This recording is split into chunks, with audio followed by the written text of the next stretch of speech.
Hey everybody, Diane Haggerty, Grassroots Taxes, and right now I am talking about the end of the year, all this Christmas stuff, end of the year for all my self-employed clients. And if you're not my client, maybe you'll be my client in the future, but even if not, this is if you are self-employed. This is what you need to do before the end of the year, and you've got just a very short time to complete this list, and it's a long list, I'm sorry. But here we go. This is what you need to do before the end of the year. Number one, I need you to do an income checkup. There's an IRS tool called the Paycheck Checkup on irs.gov. There's going to be a link in the description. I'm sending you a lot of links for everything. You need to figure out if you're going to owe over $1,000. If you are, you really need to make an estimated payment by January 15th. Not April 15th. Why? Because you get fined for not paying in during the year. So you need to make an estimated payment by January 15th if you feel like you're going to owe over $1,000 to the federal or the state, either one. Number two, if you missed work January through March of 2021 due to COVID, so if you got vaccinated and took the day off, if you had COVID, if you had to self-isolate, if you had, all those things, okay. If you had to take off any time for COVID, January to March, there is still sick pay available for you self-employed based on your profits for the year. It's Form 7202, again, link, you'll see it all. But anyway, there is sick pay if you missed any time due to COVID, January to March of 2021. Number three, if you had contract workers, if you can imagine me like leaning and pointing, okay, if you had contract workers and you need to send out 1099s, now is the time that you need to get your information from your contractors. You need to get their social security number. You need to get their address. Do not wait until January. Do not wait until you give them their final check for the year. Hold back some money until they give you the information. You need to get your contract workers' information now. They are due to the government by January 31st. They are not due to Diane on January 31st. It takes time to process these. Do not send them to me on the last day thinking you made the deadline. Get your contract workers information now. Go through your records, see who you paid, start going through your checkbook and see who your checks you wrote to. Get it together now. Do not wait. Start on it right now. In fact, stop watching this video and start on that right now. It's more important than anything else I've got to say. No, I'm kidding. Don't stop watching the video. If you sell products, number four, if you sell products, take a physical inventory. Inventory is done at cost. So what you paid for it, not the price you're going to sell it for. Inventory is done at cost. You need to take a physical inventory of what you have on hand at the end of the year. Now, if you do it today, you do it the 31st, whenever, do it in December. Take a physical inventory of the products you sell and calculate how much you have spent on the inventory you have. If you have bad inventory you need to get rid of, now's the time to check it out of inventory and give it away, take it home, whatever you need to do so you can expense it off. I need to know how much your inventory is at cost at the end of the year.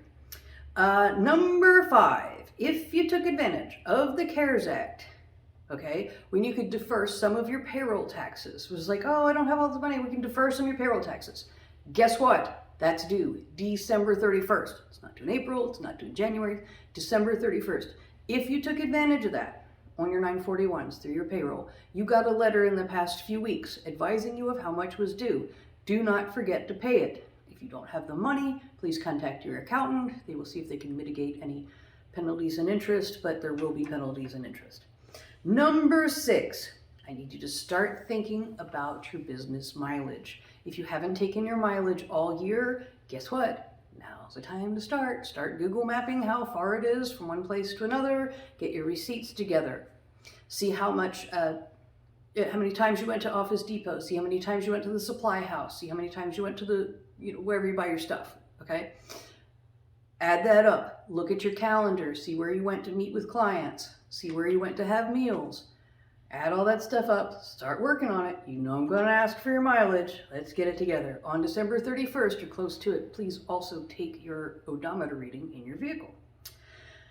Number seven. Oh my gosh, this list just keeps getting worse. I'm sorry. Bookkeeping. If you haven't looked at your checkbook in 6 months, get help. Please, get somebody to help you. You do not see me laying bricks. You do not see me making quilts. You do not see me fixing cars. And you don't see me giving people massages. That is never going to happen. So please don't expect yourself to do my job. Okay? You can't do everything when you're self-employed. Get help. Get somebody to help you with your bookkeeping. Call me. Call somebody that works for me. Get some help. If you haven't balanced your checkbook in 6 months, now is not the time to think about, oh, well, maybe I'll get it together in April. You won't get it together in April. It'll be September and I'll be calling you. Just get help now. Number 8. Okay, this is for people who probably know how to do this, maybe not. If you have an LLC or a corporation, I need you to check on the Secretary of State's website of your state, specifically Arkansas, but everybody has to check in on every state, and make sure when you look up your company on the Secretary of State's website that it says you're in good standing. If not, you probably didn't pay your franchise tax last summer. In Arkansas, that's $150. It's due every year on the 1st of May. You may have forgotten, might not have known about it. If you're a nonprofit, you have to file an annual report every year. There's no charge for that, but you still have to file. Okay, number 9. This is a new one that I don't talk about a whole lot, but labor posters. You are required to notify your employees of certain things like minimum wage, workers' compensation, things like that. If you get these things in the mail, they're scams. Most of the time, you don't have to pay for labor posters. They're all free. Go to the Department of Labor, go to your state's website, you just put in your state and the Department of labor posters, and it'll come up. It'll tell you exactly what you need to post by the time clock. If you don't have a time clock and everybody works remote, I suggest put it on maybe one of your team work pages if you have remote workers. Keep it in a book in your vehicle if you mow lawns. You need to just make sure that your employees know this stuff exists. It is the law. You are required to notify them. Number 10, last one. If you're an LLC or a corporation or a nonprofit, have a meeting. Make sure your meetings are caught up. You have to have meeting minutes every year. It's not complicated. Re-elect yourself as president. Say you're going to do the same things as you've been doing before. Everything's fine. Just have a meeting. Keep your book caught up. Only time you ever need that book is if you're getting audited or sued. So when those bad things happen, you don't want to be looking at, oh, I don't have meeting minutes. You want to make sure all that stuff's caught up. So after this long list, and I have completely ruined your holidays, I still want to wish you Merry Christmas. Happy New Year 2022. And the one thing, the biggest present you could give me is to hit that subscribe button. I am trying to get to 1,000 subscribers. I would love to be able to hire somebody to help me with these videos, and I can't do that until I have 1,000 subscribers. So please, please, please hit that subscribe button and tell me that you like these videos. And again, Merry Christmas, Happy New Year, and I'll see you in 2022.